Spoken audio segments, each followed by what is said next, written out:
বেতন বৃদ্ধি, বাড়তি কাজের জন্য ইনসেন্টিভ প্রদান সহ মোট 14 দফা দাবি নিয়ে শিলিগুড়ি পুর নিগমে স্বাস্থ্য মেয়র পরিষদকে স্মারকলিপি প্রদান করল পশ্চিমবঙ্গ পৌর স্বাস্থ্যকর্মী কন্ট্রাকচুয়াল ইউনিয়ন।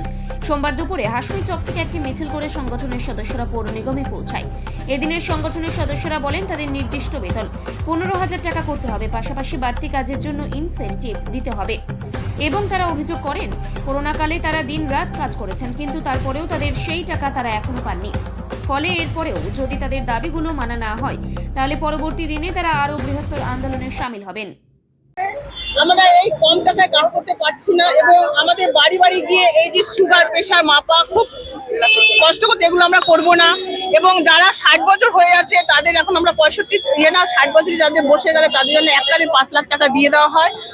আর আচ্ছা হচ্ছে ESI PF সহ সকল সামাজিক সুরক্ষা নিশ্চিত করতে হবে। আমাদের এগুলো নেই। জনসংখ্যার চাপ কমিয়ে, আমাদের প্রচন্ড জনসংখ্যার চাপ, আমাদের কমিয়ে 1000 থেকে 1200 টাকা আমরা কাজ করাতে বলছি। 1200 জনসংখ্যা। আর ভাগে ভাগে ইনসেন্টিভ আমাদের 20 টাকা 25 টাকা 15 টাকা এইভাবে আমরা সারা মাস কাজ করে একটা ইনসেন্টিভ ঢোকে। আমরা কিছুই বুঝতে পারছি না কোন মাসে ইনসেন্টিভ দিচ্ছে আর কোন মাসে কি হচ্ছে। এটাকে আমাদের একবারে আমাদের ইনসেন্টিভটা ঢোকানো, তার জন্য আমরা স্যারের কাছে এসেছি। আর হচ্ছে অভিজ্ঞতার ভিত্তিতে আমরা অনেকে আছি পুরনো বা অভিজ্ঞতা যাদের নিয়ে এটা আছে তাদেরকে একটা পদোন্নতির সুযোগ দেওয়া হোক। আর আমাদের সবসময় খেলা মেলা পুজো সবসময় গেটম্যান হিসেবে আমাদের কাজ করানো হয়, কোনো কিছু তার মধ্যে কোনো কিছু নেই। খালি সারাদিন ধরে ডিউটি করে যাও, তার জন্য আমরা কোনো কিছু পাই না। তা সেখান থেকে আমরা আর কাজ করতে পারবো না খেলা মেলাতে, এটাও আমরা দাবি নিচ্ছি স্যারকে।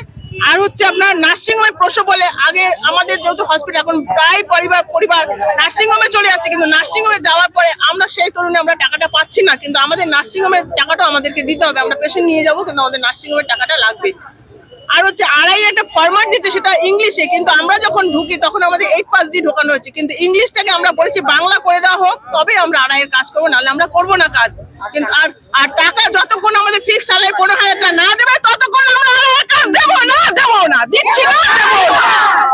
আচ্ছা, সব থেকে বড় কথা যেটা আছে আমাদের এখানে এখন 5,200 টাকা আমরা একটা ফিক্সড স্যালারি পাই, কিন্তু আমাদের দেখা যাচ্ছে স্বাস্থ্য বিভাগে যারা বসে কাজ করছে তাদের কিন্তু অনেক টাকা স্যালারি, কিন্তু তাদের কিন্তু সেরকম চাপ নিচ্ছে না। অনেক মায়েদের, আমরা গর্ভবতী মায়েদের যখন হসপিটালে নিয়ে যাচ্ছি প্রসব করানোর জন্য, তার সেখানে কি হচ্ছে, ডাক্তাররা ছুটি দিয়ে দিচ্ছে, বলে এখনো সময় আছে, হবে না। সেই পেশেন্ট বাড়িতে আসার পরে তার ক্রিটিক্যাল অবস্থা দেখার পরে তখন বাধ্য হচ্ছে তারা নার্সিং হোমে যেতে, কারণ গরিব মানুষ তারা কিন্তু নার্সিং হোমে নিশ্চয়ই যেতে চায় না, তারা সরকারি হসপিটালেই প্রসব করাতে চায়। কিন্তু যখন নার্সিং হোমে বাধ্যতামূলক যেতে হচ্ছে, আমরা কিন্তু সেই মাকে সারা বছর পরিষেবা দিচ্ছি, কিন্তু তাদের ইনসেনটিভটা আমরা পাচ্ছি না। এই জায়গাটা আমাদেরকে সরকার, আমরা MIC কে বলবো যাতে এটা এমনি যোগ্যতা হিসাব বিবেচনা করে যাতে আমাদের ইনসেনটিভটা চালু করে। আর কিছু কিছু আমাদের ডিমান্ড আছে যেগুলো আমাদের সরকারি প্রসেসে আমাদের যা নিয়ে কাজ করার কথা, মা আর শিশু, কিন্তু আমাদের এরকম কোনো ট্রেনিং নেওয়া হয়নি যে সুগার টেস্ট করব, বিপি মাপবো এইগুলো। তারপরে টিবি, আমরা যে টিবির পেশেন্টের যে স্পুটাম, যেটা আমাদের দেখেন সবারই তো একটা নিজের জীবন সংশয় থাকে, সেটা আমাদেরকে বিনা সুরক্ষাতে আমাদের বাড়ি বাড়ি গিয়ে টিবির কপ নিয়ে আসতে, স্পুটাম নিয়ে আসতে হচ্ছে। তো আমাদের সুরক্ষাটার কথা কেন সরকার চিন্তা করছেন? আমরা কেন আনবো? যদি আমরা পেশেন্টদেরকে সন্দেহজনক হয় আমরা UPSC তে পাঠাবো, সেখানে যারা দায়িত্বে আছে আমাদের ল্যাবে তারা দায়িত্ব সহকারে সেই স্পুটাম টেস্ট করবে। আমাদের দাবি এটাও থাকবে, কারণ আমরা মাঠে ময়দানে কাজ করি বলে এই নয় যে আমাদের জীবনকে সংশয় করে আমরা কোনো কাজ করব। আর আড়াইয়ের ব্যাপারটা, যেটা ইমিউনাইজেশনের ব্যাপারটা আসে, বাচ্চাদের জন্মের পর থেকে প্রত্যেকটা ইমিউনাইজেশন আমরা কপি টু কপি UPSC তে নিয়ে যাচ্ছি, সেখানে ইমিউনাইজেশন হচ্ছে। আবার ডিউ লিস্ট থাকছে, সেখানে আমরা ডিউ লিস্টে লিখেও আসছি, তারপরেও আমাদেরকে কেন আড়াই করানো হবে বিনা পারিশ্রমিকে?